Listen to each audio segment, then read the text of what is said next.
وَلَقَدْ يَسَّرْنَا الْقُرْآنَ لِلذِّكْرِ فَهَلْ مِن مُّدَّكِرٍ۔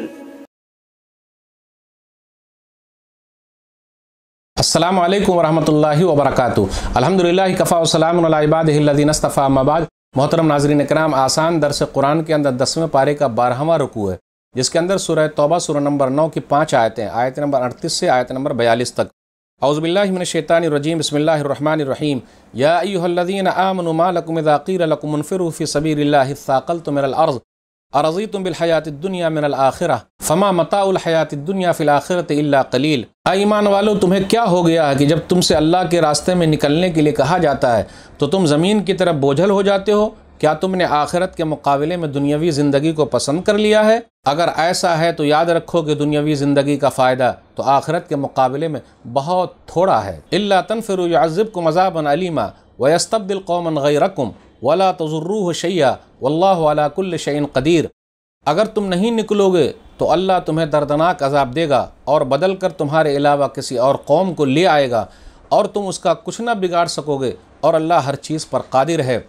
الا تنصروه فقد نصرہ اللہ اذ اخرجہ الذین کفروا ثانی اثنین اذ ہما فی الغار اذ یقول لصاحبہ لا تحزن ان اللہ معنا فانزل اللہ سکینتہ علیہ وأیدہ بجنود لم تروها وجعل کلمۃ الذین کفروا السفلی وکلمۃ اللہ العلیٰ واللہ عزیز حکیم۔ اگر تم اس نبی صلی اللہ علیہ وسلم کی مدد نہیں کرو گے تو اللہ اس کا حامی و ناصر ہے، یقیناً اللہ اس کی مدد اس وقت بھی کر چکا ہے جب کافروں نے اسے نکال دیا تھا، تو اس وقت وہ دو میں سے دوسرے تھے، جب وہ دونوں غار ثور میں تھے، جب وہ نبی صلی اللہ علیہ وسلم اپنے ساتھی سے کہہ رہے تھے کہ تم غم نہ کرو، بے شک اللہ ہمارے ساتھ ہے، تو اللہ نے اس پر اپنی طرف سے سکون قلب نازل کیا اور ایسے لشکروں سے اس کی مدد کی جنہیں تم نے نہیں دیکھا، اور کافروں کی بات کو نیچا کر دیا، اور اللہ کی بات تو بلند ہی ہے، اور اللہ نہایت غالب خوب حکمت والا ہے۔ انفروا خفافا وثقالا وجاہدوا باموالکم وانفسکم فی سبیل اللہ ذالکم خیر لکم ان کنتم تعلمون۔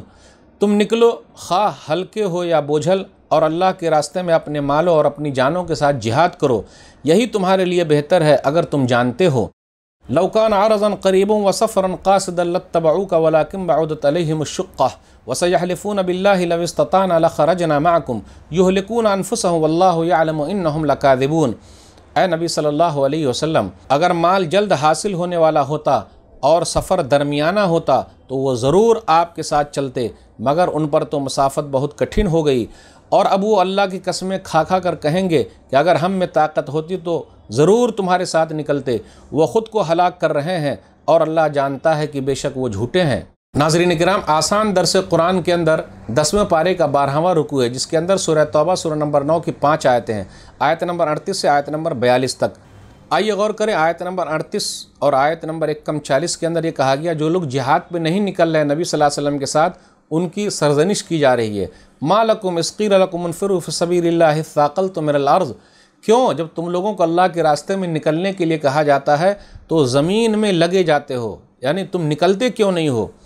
اب اس کے بعد تذکرہ یہ ہو رہا ہے، غور کرنے کی بات ہے، ایک لمبا واقعہ چلے گا غزوہ تبوک کا، اسی کے لیے غزوہ تبوک 9 ہجری میں ہے۔ ہرقل بادشاہ جو تھا روم کا، اس نے تیاری کر رکھی تھی، تو نبی صلی اللہ علیہ وسلم نے صحابہ کرام کو نکلنے کے لیے کہا۔ غزوہ تبوک 9 ہجری کا واقعہ ہے۔ موسم سخت گرم تھا، سفر لمبا تھا، پھل پکے ہوئے تھے، بعض مسلمانوں پر اور منافقوں پر یہ حکم گراں گزرا۔ 20 روز تک نبی صلی اللہ علیہ وسلم ملک شام کے قریب تبوک کے مقام پر ٹھہرے رہے، اور 20 روز کے بعد نبی صلی اللہ علیہ وسلم واپس آ گئے۔ غزوہ تبوک، اس کو جیش الاسرہ بھی کہا جاتا ہے، تنگی والا غزوہ، لمبا سفر تھا، تنگی کا تھا، لوگ پریشان حال تھے، پوری طریقے سے سواری بھی نہیں تھی، اسی کا تذکرہ ہے۔ تو اب یہاں کئی گروہ ہو جاتے ہیں۔ نبی صلی اللہ علیہ وسلم نے سمجھایا، لوگوں سے کہا کہ چلنا ہے غزوہ کے لیے، تو فوراً لوگ تیار ہو گئے۔ کچھ مسلمان تیار نہیں ہوئے، کچھ کو تیار کیا گیا، پھر بعد میں تیار ہو گئے۔ منافقوں کا بھی ایک گروہ تھا۔ تو اب لمبا تذکرہ ہو رہا ہے، تو اللہ تعالیٰ کہتے کیوں نہیں نکل رہے ہو؟ نکلنا چاہیے۔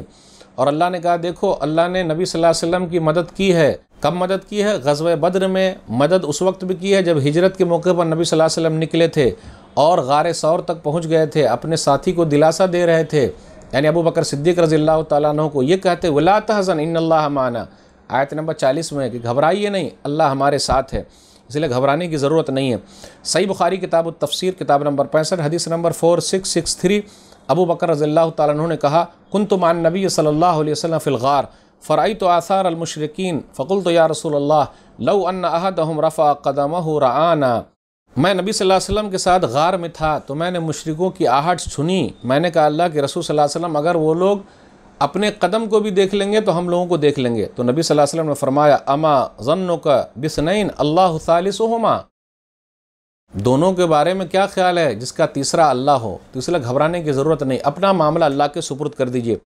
اس کے بعد آیت نمبر 42 کے اندر ہے منافقین جو پیچھے رہ گئے. کیوں پیچھے رہ گئے؟ لو کان ارضا قریبا وسفرا قاصدا لاتبعوک ولکن بعدت علیہم الشقہ، اگر جلد وصول ہونے والا ہوتا، جلد مال مل جاتا، پھر اسی طریقے سے اسباب مہیا ہوتے اور ہلکا سفر ہوتا، لمبا سفر نہیں ہوتا، تو وہ لوگ آپ کے ساتھ جاتے، مال غنیمت لے کے چلے جاتے.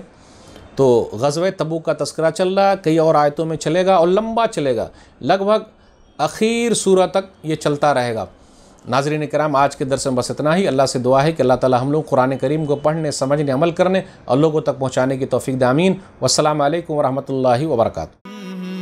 اور مزید ویڈیوز کو دیکھنے کے لیے آپ ہمارے YouTube چینل کو سبسکرائب کریں. فجزاکم اللہ خیرا.